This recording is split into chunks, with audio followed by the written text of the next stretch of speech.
नमस्कार विद्यार्थी मित्रों। आज हम 10वां नंबर का चैप्टर अजंता के बारे में जानकारी प्राप्त करेंगे और इसके लेखक है भगवान शरण उपाध्याय। विद्यार्थी मित्रों, सबसे पहले हम जो लेखक है भगवान शरण उपाध्याय उनके बारे में जानकारी प्राप्त करते हैं। डॉक्टर भगवान शरण उपाध्याय का जन्म बलिया यानी कि उत्तर प्रदेश में हुआ था। निधन मॉरिशस में हुआ था। वही जन्म उनका उत्तर प्रदेश में हुआ था, लेकिन उनका निधन मृत्यु जो हुई थी वह मॉरिशस में हुई थी। साहित्यकार के रूप में देश विदेश की अनेक महत्वपूर्ण संस्थाओं से सक्रिय रूप से संबंध रहे। यानी जब उन्होंने साहित्य का निर्माण किया उस समय उन्होंने जो देश विदेश की जो संस्थाएं हैं उनके साथ में वहाँ जुड़े रहे और सक्रिय तरह से जुड़े रहे। अंतर्राष्ट्रीय स्तर पर भारतीय मनीषा का प्रतिनिधित्व किया। यानी जो अंतर्राष्ट्रीय है, देश विदेश है, उस स्तर के ऊपर उन्होंने भारत का प्रतिनिधित्व किया है और भारत देश की ओर से उन्होंने प्रतिनिधित्व करते हुए बहुत ही अच्छा कार्य किया है। जीवन के अंतिम समय में वे मॉरिशस में भारत के राजदूत थे और जब उनका अंतिम समय था उस समय वहाँ भारत देश की ओर से राजदूत के तौर पर भी अपना कार्यभार निभाया है। उन्होंने नागरी, प्रचारिणी सभा, काशी द्वारा प्रकाशित हिंदी विश्वकोश के 4 खंडों का संपादन किया है। भारतीय संस्कृति के स्रोत, गुप्तकालीन संस्कृति, भारतीय इतिहास के आलोक स्तंभ आदि इनकी प्रमुख रचनाएं हैं। यानी आमतौर पर देखा जाए तो भगवान शरण उपाध्याय जी ने हिंदी साहित्य में अपना अच्छा कार्य निभाया है। विद्यार्थी मित्रों, आज हम जो चैप्टर के बारे में जानकारी प्राप्त कर रहे उसका नाम है अजंता। तो इस चैप्टर के अंदर क्या है उसके बारे में हम संक्षिप्त में जानकारी प्राप्त करते हैं। तो प्रस्तुत यह प्रवास वर्णन में अजंता की गुफाओं का परिचय मिलता है। विद्यार्थी मित्रों, यह एक प्रवास परिचय है और इसमें भगवान शरण उपाध्याय जी ने जो अजंता की गुफाएं हैं उसके बारे में जानकारी हमें यहाँ पर दी है। जो अजंता की गुफाएं है विद्यार्थी मित्रों, वह महाराष्ट्र में स्थित है, जो औरंगाबाद जिले के अंदर आई है। इस गुफाओं का जो महत्व है, जो प्रतिकृतियाँ है, बहुत ही अच्छी है और इन गुफाओं के अंदर भगवान बुद्ध के जीवन चरित्र का पूरा परिचय हमें मिलता है। यानी आप गुफाओं के अंदर जाओगे, गुफाएं देखेंगे तो आपको जो भगवान बुद्ध है उनके जीवन की सारी जो बातें हैं वह स्पष्ट रूप से वहाँ पर प्रतिकृत की गई है, वह दिखाई देता है। तो यहाँ पर जो अजंता की गुफाएं उनका परिचय मिलता है। चट्टानों को काटकर बनाई गई बौद्ध गुफा अजंता गांव के समीप उत्तर मध्य महाराष्ट्र में स्थित है। यह जो गुफाएं हैं वह चट्टानें काटकर बनाई गई है, जो अपनी चित्रकारी के लिए पूरे विश्व में सुविख्यात है। जो चित्रकारी है, जो शिल्प कलाएं हैं, वो देखते ही बनती है और बहुत ही अच्छी तरह से उसका निर्माण किया गया है। अजंता की गुफाएं बौद्ध धर्म द्वारा प्रेरित और उनकी करुणामय भावनाओं से भरी हुई शिल्पकला और चित्रकला से ओतप्रोत है। जो अजंता की गुफाएं हैं, उन गुफाओं के अंदर हमें जो बौद्ध धर्म द्वारा प्रेरित करुणा है, उन करुणा का जो सीधी भावनाओं से जुड़ी हुई बातें हमें उन प्रतिकृति यानी शिल्पकला से और चित्रकला से दिखाई पड़ती है, जो भारतीय इतिहास में कला के उत्कृष्ट ज्ञान को दर्शाती है। यूनेस्को ने अजंता को विश्व धरोहर घोषित किया है। इन गुफाओं का जो निर्माण है बहुत ही अच्छा है। इसके लिए जो यूनेस्को है उस संस्था ने इसे विश्व धरोहर घोषित किया है। विद्यार्थी मित्रों, अब हम इस चैप्टर के अंदर भगवान शरण उपाध्याय जी ने जो बुद्ध की गुफाएं है उसका परिचय किस तरह से दिया है उसे हम समझने की कोशिश करते हैं। जिंदगी को मौत के पंजों से मुक्त कर उसे अमर बनाने के लिए आदमी ने पहाड़ काटा है। यानी कोई भी बातें हैं उसे अमर बनाने के लिए कुछ ना कुछ करना पड़ता है। इसलिए यहाँ पर जो मनुष्य है, इंसान है, उसने यहाँ पर क्या किया है विद्यार्थी मित्रों, तो पहाड़ काटे हैं।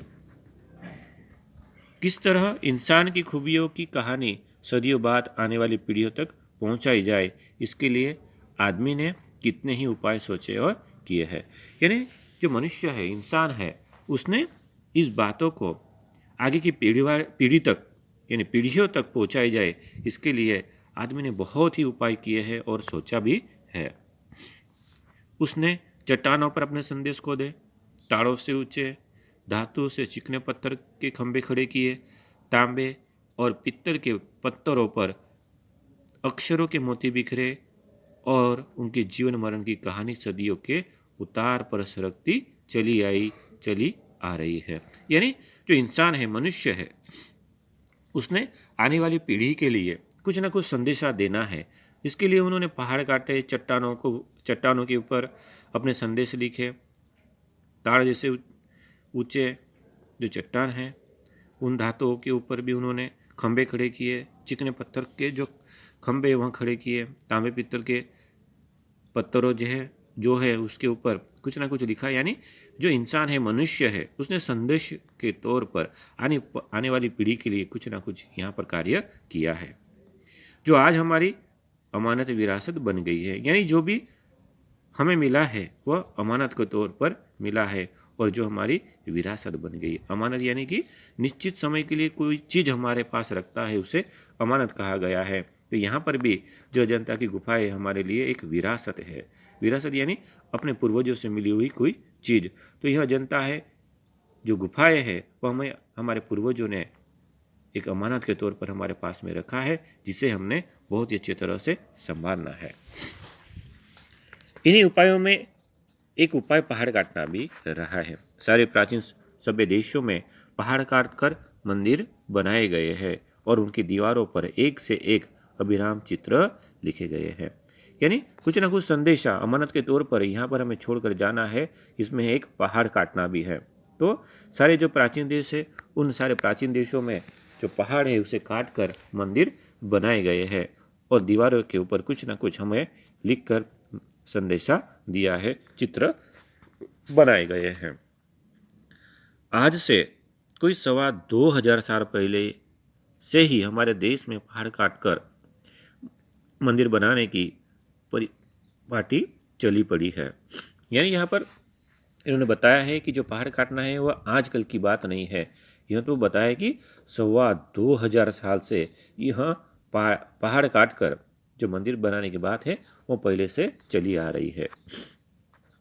अजंता की गुफाएं पहाड़ काटकर बनाई जाने वाली देश की सबसे प्राचीन गुफाओं में से है, जिसे एलोरा और एलिफेंटा की सबसे पिछले काल की। यानी यह जो अजंता की गुफाएं हैं जो पहाड़ काटकर बनाई गई है, वो देश की प्राचीन गुफाओं में से एक है। देश की गुफाओं या गुफा मंदिरों में सबसे विख्यात अजंता के है। जो गुफा की अगर बात की जाए पूरे देश में, और उसमें जो अजंता की गुफा है वह सबसे विख्यात है, जिनकी दीवारों और छतों पर लिखे चित्र दुनिया के लिए नमूने बन गए हैं। जो दीवारें हैं उनके ऊपर कुछ ना कुछ चित्र लिखे हैं और उन चित्रों से वह दुनिया के लिए एक नमूने बन गए हैं। चीन के तुनहुआंग और लंका के सिमिरिया की पहाड़ी दीवारों पर उसी के नमूने के चित्र नकल कर दिए गए थे और जब अजंता के चित्रों ने विदेशियों को इस प्रकार अपने प्रभाव से निहाल किया है। यानी आप अगर चीन के अंदर जाओगे तो तुनहुआंग और लंका में जो सिमिरिया है, वहाँ की जो पहाड़ियाँ हैं उनके ऊपर भी यह जो अजंता की गुफाएं हैं, इन गुफाओं के जो चित्र है उनकी नकल वहाँ पर कर दी गई है। तब भला अपने देश के नगर देहात उनके प्रभाव से कैसे निहाल न होते। पाग और सित्तन वसल की गुफाएं उसी अजंता की परंपरा में है, जिनकी दीवारों पर जैसे प्रेम और दया की एक दुनिया ही सिरज गई है। यानी जो अजंता की गुफाएं हैं, उन अजंता की गुफाओं में हमें प्रेम और दया की बातें दिखाई पड़ती है, जो बहुत ही महत्वपूर्ण है। आगे देखते हैं। और जैसे संग सांजो ने उन गुफाओं पर रौनक बरसाई है। चित्तेरे जैसे रंग और रेखा में दर्द और दया की कहानियां लिखते गए हैं। यानी जैसे जैसे उन गुफाओं का निर्माण किया गया है, उन गुफाओं के अंदर जो रेखाएं बनी गई है, उन रेखाओं में दया की कहानी वहां लिखते गए हैं।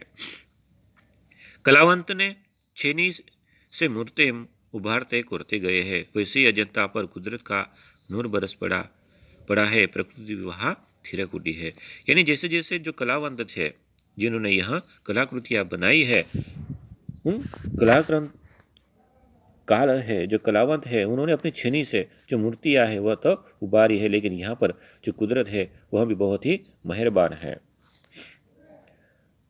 मुंबई के सूबे में बंबई और हैदराबाद के बीच विंध्याचल के पूर्व पश्चिम दौड़ती पर्वतमालाओं से नीचों के पहाड़ों का एक सिलसिला उत्तर के दक्षिण चला गया है, जिसे सह्याद्री कहा जाता है। यानी मुंबई से और हैदराबाद के बीच और पूर्व से पश्चिम दौड़ती जो पर्वतमालाएं हैं, उन्हें एक नाम दिया गया है और इसका नाम है सह्याद्री। अजंता की गुफा मंदिर उसी पहाड़ी जंजीर को सनाद करते हैं। आगे देखते हैं।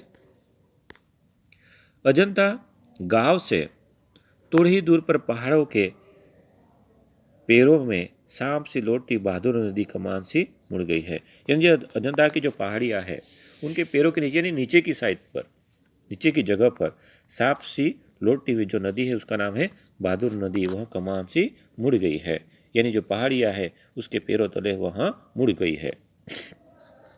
वही पर्वत का सिलसिला एकाएक अर्धत चंद्रकार हो गया है।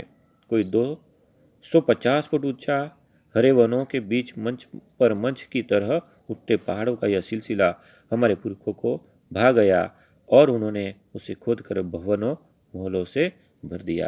यानी जो हमारे पूर्वज थे, उन्होंने यह पहाड़ियां काटकर जो कलाकृतियां बनाई है। यानी कहने का मतलब यही है कि जो हमारे पूर्वज थे, उन्हें यह पहाड़ियां बहुत ही अच्छी लगी। इसी की वजह से उन्होंने वहां पर जो गुफाएं हैं, उन गुफाओं का वहां पर उन्होंने निर्माण किया है। सोचिए जरा, ठोस पहाड़ की चट्टानी छाती और कमजोर इंसान का उन्होंने मेल जो किया, तो पर्वत का हिया दरकता चला गया और वहां एक से एक बरामदे हाल और मंदिर बनते चले गए। यानी एक सोचने जैसी बातें हैं। और वह बात है कि जो पहाड़ है वो बहुत ही कैसे है, ठोस है। उन पहाड़ों को उन्होंने क्या किया है, चीनी से एक कलाकृति बनाई गई है। भले ही जो इंसान है वह कमजोर है, लेकिन उन्होंने इन पहाड़ों पर जो निर्माण किया है बहुत ही अद्भुत है। आगे देखते हैं। पहले पहाड़ काटकर उसे खोखला कर दिया गया। यानी पहले पहाड़ काटा और उसे खोखला किया, फिर उसमें सुंदर भवन बनाए लिए गए हैं। धीरे धीरे पहाड़ को काटा गया, उसे खोखला बनाया गया और खोखला बनाने के बाद में उसी के अंदर जैसे ही जगह मिलती गई, खोखला करते गए पहाड़ को, उन पहाड़ों के अंदर उन्होंने महल बना दिए गए। जहां खंभों पर उभारी मूर्तें विहस उठी, भीतर की समूची दीवारें और छतें रगड़कर चिकनी कर दी गई और तब उनकी जमीन पर चित्रों की एक दुनिया बसा दी गई है। यानी जो पहाड़े हैं, उन पहाड़ों को काटा गया, खोखला बनाया गया, सुंदर भवन का निर्माण किया और धीरे धीरे जो उनकी दीवारें थी पहाड़ों की, उसे धीरे धीरे रगड़ कर एकदम चिकनी बनाई गई और उनके नीचे ही जो चित्र है, उन चित्रों की नई दुनिया बसा दी गई। पहले पलस्तर लगाकर आचार्य ने उन पर लहराती रेखाओं में चित्रों की काया सिरज दी। फिर उनके चेले कलावंतों ने उसमें रंग भरकर प्राण फूंक दिए। यानी जो उनके गुरु थे, उन्होंने पहले तो रेखाएं बनाई, उन रेखाओं के ऊपर उनके जो शिष्य थे, उन्होंने रंग भरकर उसमें प्राण फूंक दिए हैं। फिर तो दीवारें उमंग उठी, पहाड़ पुलकित हो उठे। जैसे ही कलाकृतियां तैयार बन गई, तो उन दीवारों में एक अलग सी उमंग उठ पड़ी और जो पहाड़ है वह बहुत ही पुलकित यानी कि आनंदित हो उठे। कितना जीवन बरस पड़ा है इन दीवारों पर, जैसे फसाने अजायब का भंडार खुला पड़ा हो। इन दीवारों को देखकर ऐसा लगता है कि कोई अलग ही अजायबी का भंडार भरा पूरा हो। कहानी से कहानी टकराती चली गई है। यहाँ पर जो दीवारें हैं उनके ऊपर जो चीनी से कलाएं बनाई गई है और उनकी जमीन पर जो कलाएं बनाई गई है, उन कलाओं के अंदर कुछ न कुछ कहानियां हमें अवश्य मिलती है।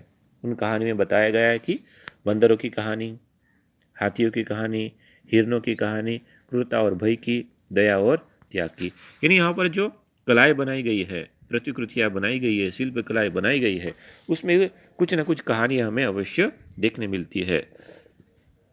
जहाँ बेरहमी है वहीं दया का भी समुद्र उमड़ पड़ा है। यानी कोई ना कोई कहानी है जिसमें बेरहमी दिखती है, लेकिन वहां पर साथ ही साथ हमें दया भी दिखने मिलती है। जहाँ पाप है वही क्षमा का सोता फूट पड़ा है। राजा और कंगाल, विलासी और भिक्षु, नर और नारी, मनुष्य और पशु, सभी कलाकारों के हाथों शिरस्ते चले गए। यानी यहाँ पर बेरहमी है तो दया भी है, पाप है तो क्षमा भी है, राजा है तो कंगाल यानी गरीब भी है, विलासी है तो कोई भिक्षुक है, कोई नर है, कोई नारी है, कोई मनुष्य है तो कोई पशु है। इन सभी की कहानियाँ यहाँ पर उन्होंने एक कलाकार के रूप में बनाई गई है। जो कलाकृतियाँ बनाई गई है, उन कलाकृति में जो कलावंत थे उन्होंने अपने हाथ की जो खूबियाँ है यहाँ पर बताई गई है।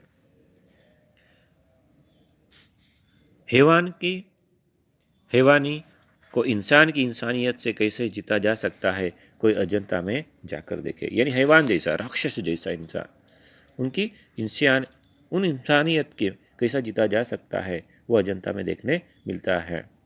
भले ही हैवानियत से भरा हुआ कोई इंसान हो, लेकिन यहाँ पर जो इंसानियत है, मनुष्यता है, उसके द्वारा कैसे जीत पाई जाती है वह हमें अजंता की गुफाओं में देखने मिलता है।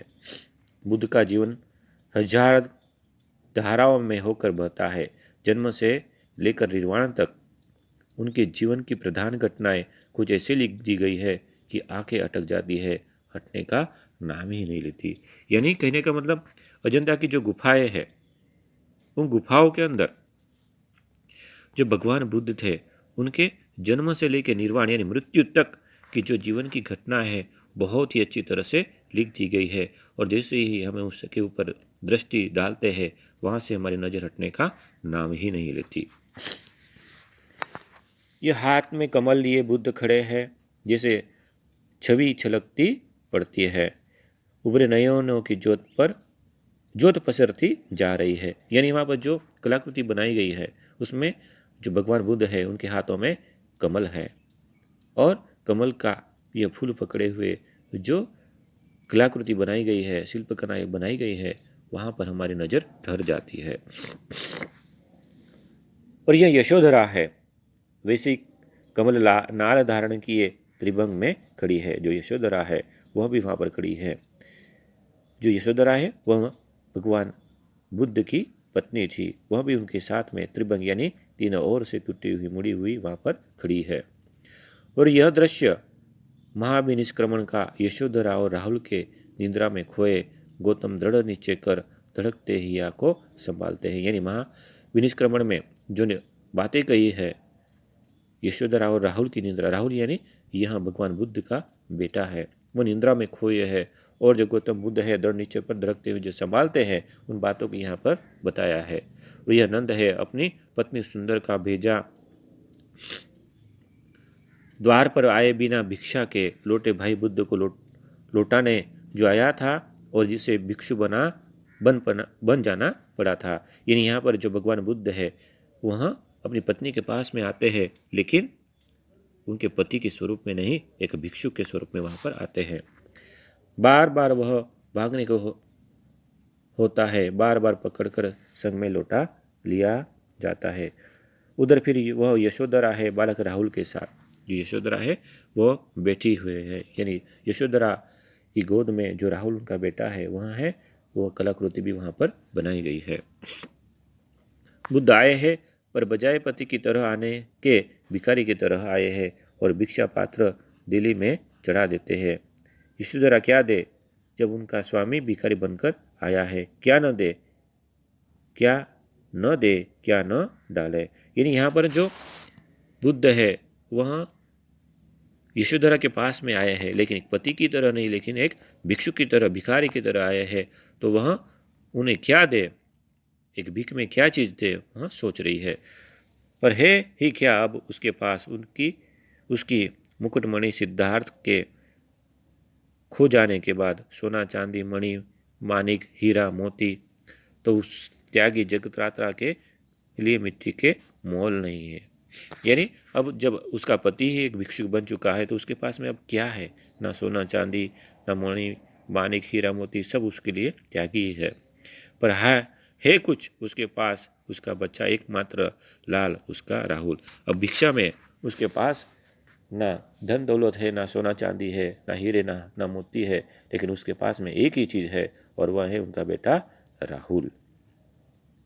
और उसे ही वह अपने सबरस की तरह बुद्ध को दे डालती है और भिक्षा के तौर पर वह अपने बेटे को ही, यानी बेटा यानी कि राहुल को ही भगवान बुद्ध को दे डालती है। आगे देखते हैं। यह हुई भगवान बुद्ध की जीवन की कहानी। अब दूसरी कहानी यहाँ पर बताई गई है कि जो कला वहाँ पर बनाई गई है, मूर्तियाँ वहाँ पर बनाई गई है, जो शिल्प कलाएं बनाई गई हैं, शिल्प कलाओं में इन सारे बातों का यहाँ पर हमें जानकारी मिलती है। आगे देखते हैं। और उधर वह बंदरों का चित्र है, कितना सजीव, कितना गतिमान। आगे देखते हैं तो वहाँ पर बंदरों का चित्र दिखाई देता है, जो एक सजीव के रूप में हो ऐसा हमें दिखाई पड़ता है। उधर सरोवरों में जल विहार करता हुआ गजराज कमल दंड तोड़ तोड़ कर हथनीय को दे रहा है।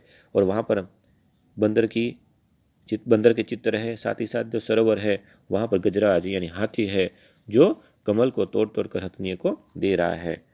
वहाँ महलों में वह प्यालों के दौर चल रहे हैं। उधर वह रानी अपनी जीवन यात्रा समाप्त कर रही है, उसका दम टूटा जा रहा है। तो एक और देखा जाता है कि वहाँ पर महल है, महल के अंदर जो रानी है उनकी जीवन यात्रा समाप्त हो रही है, तो दूसरी ओर वहाँ पर जलपान भी हो रहा है।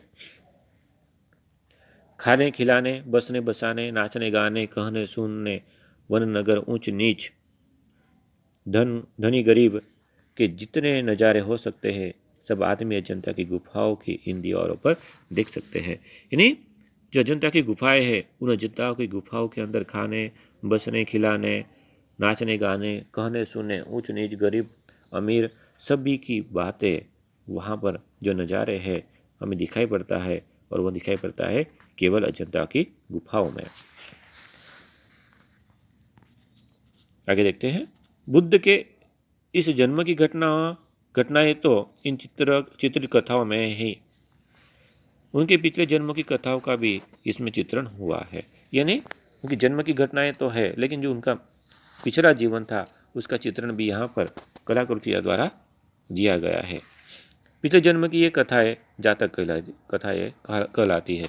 ये जो पिछले जन्म की जो कथा है उसे जातक कथाएं कहा जाता है। उनकी संख्या है 555 है और इनका संग्रह जातक नाम से प्रसिद्ध है, जिनका बौद्ध में बड़ा मान है। जो जातक कथाएं हैं उन जातक कथाओं का मान बौद्ध धर्म में ज़्यादा है, जिनकी संख्या है 555। इन्हीं जातक कथाओं में से अनेक अजंता के चित्रों में विस्तार के साथ लिख दी गई हैं। जो जातक कथाएं हैं उन जातक कथाओं को जो अजंता की गुफाएं हैं वहाँ पर चित्रों से लिख दी गई है। इन पिछले जन्मों में बुद्ध ने गज, कपि, मृग आदि के रूप में विविध योनियों में जन्म लिया था और संसार के कल्याण के लिए दया और त्याग का आदर्श स्थापित करते हुए बलिदान हो गए थे। यानी जो कथाएं हैं, जातक कथाएं हैं, उनमें दिखाई पड़ता है कि भगवान बुद्ध ने गज यानी हाथी, कपि के और मृग के रूप में भी जन्म लिया था, और जन्म लेने के बाद में उन्होंने जो कल्याण और दया का त्याग किया था वह यहाँ पर दिखाई पड़ता है, और आखिर में बलिदान हो गए थे। उन स्थितियों में किस प्रकार पशुओं तक मानवोचित व्यवहार किया था, किस प्रकार औचित्य का पालन किया था, यह सब उन चित्रों में असाधारण खूबी से दर्शाया गया है। यानी यहाँ पर जो चित्र है इन चित्रों के अंदर मानवोचित व्यवहार, औचित्य का पालन सब इन चित्रों से दिखाई पड़ता है। और उन्हीं को दर्शाते समय चितेरों ने अपनी जानकारी की गांठ खोल दी, जिससे नगरों और गांवों, महलों और झोपड़ियों, समुद्रों और पनघटों का संसार अजंता के उस पहाड़ी जंगल में उतर पड़ा है। यानी साथ ही साथ उन्होंने यहाँ पर गांव, नगर, महल, झोपड़ियाँ, समुद्र, इन सारी बातों का चित्रण यहाँ पर कलावंतों ने किया है। और वह चित्रकारी इस खूबी से संपन्न हुई है कि देखते ही बनता है। और इन चित्रकारी को अगर आप एक बार देखोगे तो देखते ही रह जाओगे, इस तरह से इसका निर्माण किया है। जुलूस के जुलूस हाथी, घोड़े, दूसरे जानवर जैसे सहसा जीवित होकर अपने अपने समझाए हुए काम जादूगर के इशारे पर संभालने लग जाते हैं। नहीं, कलाकृति इतनी अच्छी बनाई गई है, ऐसा लगता है कि हाथी जो है वह एक दूसरे से सहसा जीवित होकर अपने काम कर रहे हो, ऐसा प्रतीत होता है। इन गुफाओं का निर्माण ईसा से करीब 200 साल पहले ही शुरू हो गया था और वे 7वीं सदी तक बनकर तैयार भी हो चुकी थी। इन गुफाओं का निर्माण की अगर बात की जाए तो ईसा के समय यानी 200 साल पहले ही ईसा का जो निर्माण था, यानी उनकी मृत्यु हुई थी, उसके 200 साल पहले ही इन गुफाओं यानी कि अजंता की गुफाओं का निर्माण शुरू हो गया था और 7वीं सदी तक यह गुफाएं तैयार हो चुकी थी। इन दो गुफाओं में करीब 2000 साल पुराने चित्र भी सुरक्षित है। सोचिए आप कि इन जो गुफाएं हैं, इन गुफाओं में 2000 साल पुराने जो चित्र है वह भी सुरक्षित है। पर अधिकतर चित्र भारत के इतिहास के सुनहरे युग, गुप्त काल यानी 5वीं सदी और चालुक्य काल के बीच के बने हैं। यानी अगर देखा जाए तो जो भारत का इतिहास है 5वीं सदी और 7वीं सदी, इसके बीच में यह इनका निर्माण हुआ है। अजंता संसार की चित्र कलाओं में अपना अद्वितीय स्थान रखता है। यानी अजंता की जो गुफाएं हैं उनका चित्र की अगर बात की जाए, चित्रकला की अगर बात की जाए तो वह अद्वितीय है। इतने प्राचीन काल के इतने सजीव, इतने गतिमान, इतने बहुसंख्यक कथा प्राण चित्र कहीं नहीं बने हैं। यानी इतने प्राचीन काल के इतने सजीव चित्र, इतने गतिमान और इतनी बड़ी मात्रा में, इतनी बड़ी संख्या में अभी तक जो चित्र है कभी नहीं बने हैं। अजंता के चित्रों ने देश विदेश सर्वत्र की चित्रकला को प्रभावित किया है। जो अजंता की जो चित्रकलाएं है, उन चित्रकलाओं का नाम देश विदेश तक पहुंचा है। उसका प्रभाव पूर्व के देशों की कला पर तो पड़ा ही है, मध्य पश्चिम एशिया भी उसके कल्याणकारी प्रभाव से वंचित न रह सका है। यानी जो अजंता की चित्रकलाएं हैं उसका प्रभाव पूर्व के देशों के ऊपर तो पड़ा ही है, लेकिन साथ ही साथ जो मध्य पश्चिमी एशिया है उनके ऊपर भी इस चित्रकला का प्रभाव पड़ा है। यानी विद्यार्थी मित्रों, यह जो अजंता चैप्टर है इसमें भगवान शरण उपाध्याय जी ने जो अजंता की गुफाएं है उसका परिचय दिया है। यानी अजंता यहाँ औरंगाबाद जिले के अंदर यानी महाराष्ट्र में आई हुई है और इसमें भगवान बुद्ध के जीवन और निर्वाण की बातों से लेकर जो जानवरों की कलाकृतियाँ हैं वह भी बहुत ही अच्छी तरह से लिख दी गई है। यानी यह कलाकृतियाँ बहुत ही विश्वविख्यात है। आप अगर इन अजंता की गुफाओं का एक बार मुलाकात लोगे तो आपको भी वहाँ पर इतना सजीव चित्रण देखने को मिलेगा कि आप बोल उठोगे कि यह कलाकृतियाँ नहीं लेकिन एक सजीव मनुष्य है, सजीव यहाँ पर हमारे साथ में बातें कर रहे हो, ऐसा दिखाई पड़ता है। इन्हीं बातों को इस चैप्टर के अंदर भगवान शरण उपाध्याय जी ने बताई गई है। धन्यवाद।